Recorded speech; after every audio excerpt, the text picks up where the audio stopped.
social মিডিয়াত সঘনাই ব্যৱহাৰ কৰি থকা এটা বস্তু হৈছে হেশটেগ কিন্তু আপোনালোকে জানেনে ইয়াৰ বাস্তৱ নাম হেশটেগ নহয় আৰু এনেকুৱা এখন ৰেষ্টুৰেণ্ট য'ত আপুনি যিমান ক্ষীণ হয় সিমান পাৰ্চেণ্টৰ ডিছকাউণ্ট পাব পাৰে এনেকুৱা ধৰণৰ কথা জানিবলৈ ভিডিঅ'টো শেষলৈকে চাই থাকিব 10 নম্বৰ আপোনালোকে জানেনে ইণ্টাৰনেটৰ এই জগতখনত প্ৰতি মিনিটত 600কৈও অধিক নতুন ৱেবছাইট বনোৱা হয় 9 নম্বৰ এটা সামাজিক জৰীপৰ পৰা গম পোৱা গৈছে যে এই সময়ত মানুহৰ ওচৰত ইমান দাঁত ব্ৰাছ কৰা ব্ৰাছ নাই যিমান মানুহৰ ওচৰত মোবাইল আছে মানে মানুহে নিজৰ দাঁত চাফা কৰা ব্ৰাছতকৈ বেছি মোবাইলতহে গুৰুত্ব দিছে 8 নম্বৰ কাণ আৰু নাক মানুহৰ শৰীৰৰ এনেকুৱা দুটা অংগ হয় যি মৃত্যুৰ আগমুহূৰ্তলৈকে ইয়াৰ বৃদ্ধি হৈ থাকে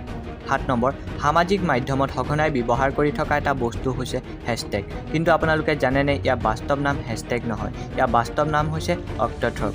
6 নম্বৰ আপোনালোকে জানেনে দক্ষিণ কোৰিয়াত মহিলাতকৈ বেছি পুৰুষেহে নিজৰ সৌন্দৰ্য বৃদ্ধি কৰিবলৈ যায় দক্ষিণ কোৰিয়াৰ পুৰুষে মেকআপত লাখ টকা খৰচ কৰে 5 নম্বৰ আমি যেতিয়া কিবা এটা কথা ক'বলৈ লওঁ আৰু সেই কথাটো বা বাক্যটো পাহৰি থাকোঁ সেইটোৰ কাৰণেও এটা শব্দ আছে যাক লিথলজিকা বুলি কোৱা হয়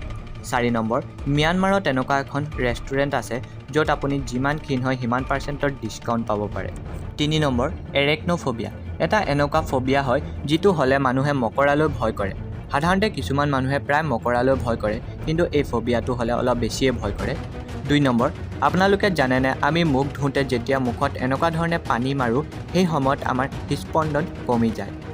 1 নম্বৰ আপোনালোকক স্ক্ৰীণত একপি ফটো দেখুৱাইছোঁ চাই লওক এইখন কোনো ৱালপেপাৰ বা এডিট কৰা ফটো নহয় এই কপি হৈছে এটা পাহাৰৰ ফটো আৰু এই পাহাৰটো পশ্চিম চীনত আছে আজিলৈ ভিডিঅ'টো ইমানে আছিলে যদি ভিডিঅ'টো চাই ভাল পালে তেনেহ'লে ভিডিঅ'টো লাইক শ্বেয়াৰ কমেণ্ট কৰিব আৰু লগতে চেনেলটো ছাবস্ক্ৰাইব কৰি ল'ব